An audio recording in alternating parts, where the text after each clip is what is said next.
Bonjour à tous et bienvenue dans cette partie dans laquelle nous allons apprendre ensemble comment créer nos matériaux avec V-Ray. La première chose à connaître avant de se lancer dans la création de différents matériaux, c'est tout simplement de connaître l'endroit dans lequel nous allons créer justement ces différents matériaux.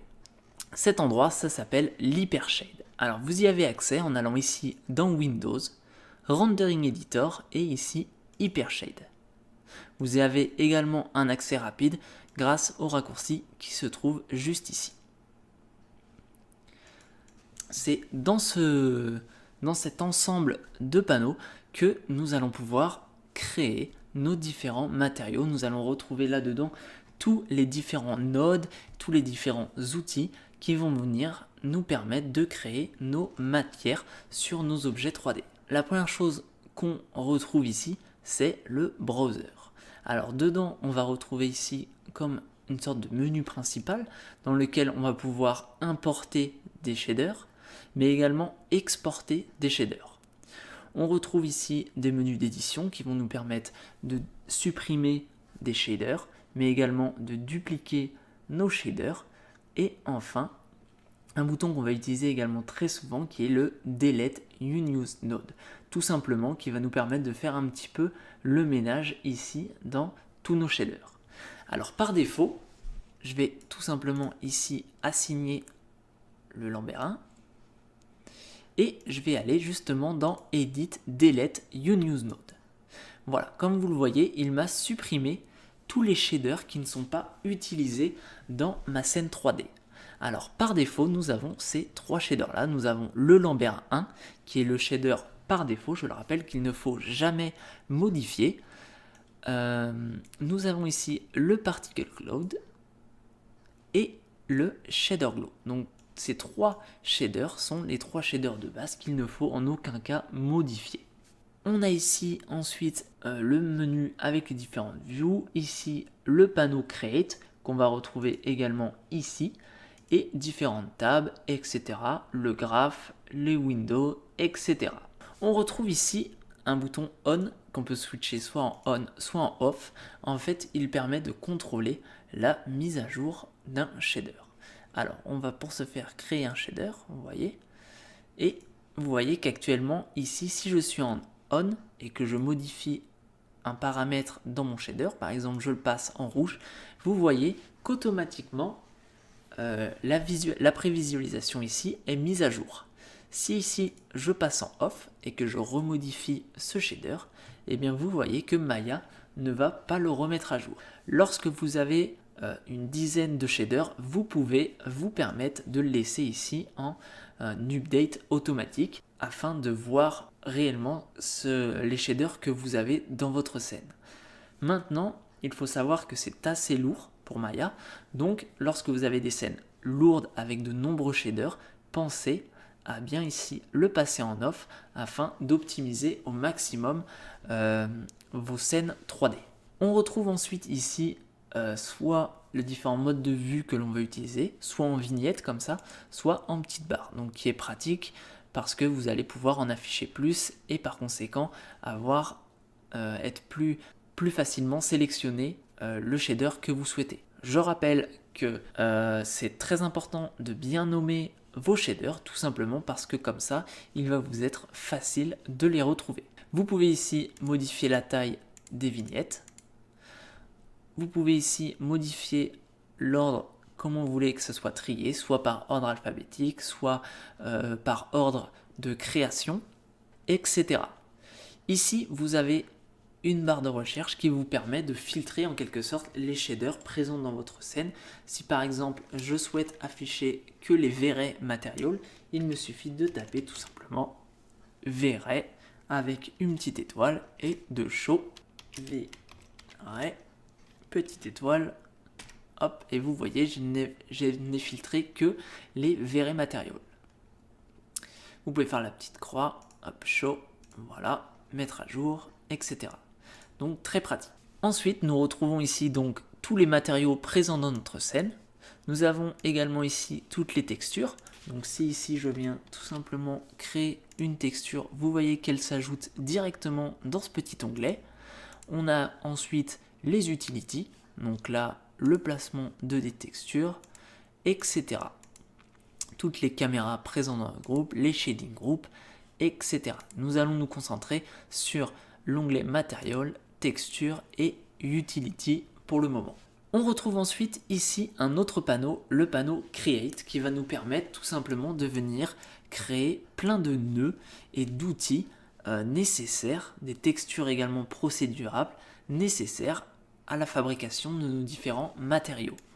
Donc ici, comme vous avez pu le voir, il y a une barre de recherche qui nous permet de rechercher le nœud que l'on souhaite. Donc si par exemple je souhaite créer une texture grâce à une image qui se trouve sur mon ordinateur, je peux créer un node File tout simplement. Et ensuite, j'ai ici accès à ces différentes propriétés. Et là, je vais pouvoir venir choisir une image. Nous avons comme ça ici différents onglets. Comment c'est rangé? Hop, je vais supprimer la recherche et vous voyez qu'il y en a un très grand nombre. Rassurez-vous, on ne va pas avoir besoin de tous ces nœuds. Il y a vraiment des nœuds faits pour des cas bien particuliers et vous allez voir qu'avec le temps, vous allez vous faire vos préférences et vous allez utiliser un petit peu tout le temps les mêmes nœuds. Donc il faut savoir que V-Ray a des nœuds qui lui sont propres et Arnold également. Ensuite, nous avons ici votre espace de travail, ça va être un petit peu votre viewport pour créer vos matériaux, dans lequel, comme vous pouvez le voir, vous pouvez visualiser tous vos nodes ainsi que vos shaders. Le shader, ça va être votre matière que vous allez créer au final. Donc pour créer un shader, on va avoir besoin par exemple de différentes textures. Donc pour ce faire, on va créer des files comme vous le voyez ici, et on va ensuite venir les raccorder à différentes propriétés de notre shader. Si par exemple je souhaite mettre dans la diffuse color une image, je peux tout simplement venir cliquer sur ma file avec le clic molette, venir le glisser sur ici le paramètre diffuse color par exemple, et vous voyez que automatiquement Maya me crée une connexion entre ma texture et mon shader. Donc on verra ça plus en détail avec les exercices qu'on va faire par la suite, mais voyez ça un petit peu comme une sorte d'arborescence dans laquelle vous allez avoir de multiples nodes qui vont venir se relier ici, s'accrocher à votre shader, et ce shader, ça va être en fait le matériau, la matière que vous allez ensuite appliquer sur votre objet 3D. Vous avez ici le Material Viewer qui vous permet de visualiser le shader que vous avez sélectionné. Ici, pour avoir un meilleur retour, on va se mettre en V-Ray par exemple. Si vous utilisez V-Ray, on va ici mettre une HDR par exemple, et on va utiliser extérieur color 1. Je vais casser ici cette connexion tout simplement parce que ma file est noire, donc vous voyez qu'il n'y a rien qui apparaît ici. Et on va venir ici mettre par exemple un rouge, et on va pouvoir comme ça venir ensuite ici dans le Property Editor modifier les réglages de notre shader. Ici vous pouvez choisir le moteur de rendu que vous souhaitez utiliser. Ici ce sont des différents presets de modèles 3D. Donc vous avez la shader ball, le close, le R et également le glass fill, etc. Donc en fonction du shader, de la matière que vous souhaitez créer, eh bien, essayez de choisir ici le modèle qui se rapproche le plus en termes d'épaisseur, par exemple, du modèle 3D que vous allez utiliser par la suite, afin de ne pas avoir trop d'écart entre ce que vous voyez là et ce que vous allez avoir au rendu. Vous pouvez ici choisir donc différents types d'HDR en fonction de ce que vous souhaitez. Je laisserai à chacun de vous le soin de regarder un petit peu tout ce qui se fait. Vous avez ici donc le Property Editor qui sont en fait tous les paramètres. Lorsque vous sélectionnez par exemple votre matériau, vous allez avoir tous les paramètres liés à votre matériau. Et si vous sélectionnez un node, vous allez avoir ici les propriétés de ce node. Donc si par exemple ici j'ai la diffuse color, je veux lui ajouter de la réflexion, il me suffit tout simplement de monter ce paramètre. Et vous voyez qu'en temps réel, j'ai directement mon shader qui se met à jour.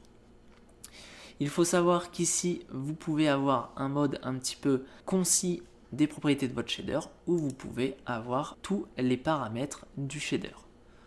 Donc pour commencer, vous pouvez faire la version concis et ensuite aller plus dans les paramètres un petit peu techniques.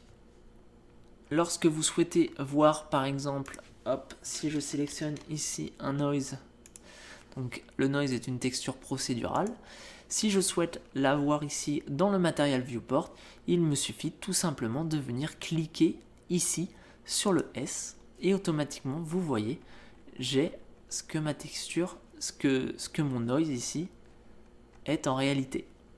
Et je vais pouvoir ici venir modifier ces différents paramètres et ainsi avoir un retour en temps réel des modifications que je fais sur ma texture procédurale.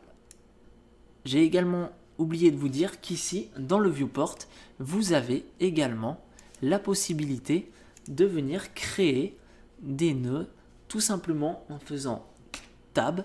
Et ici, vous voyez, il y a une petite fenêtre qui s'affiche et vous allez pouvoir venir taper directement le node que vous souhaitez. Donc si je veux un nœud de file par exemple, je prends vraiment celui-là comme exemple parce que c'est celui qu'on va retrouver le plus souvent. Il vous suffit de cliquer sur File Texture et de faire Entrée et vous voyez, j'ai exactement la même chose que lorsque je passe ici par le menu Create et que je viens chercher ma file.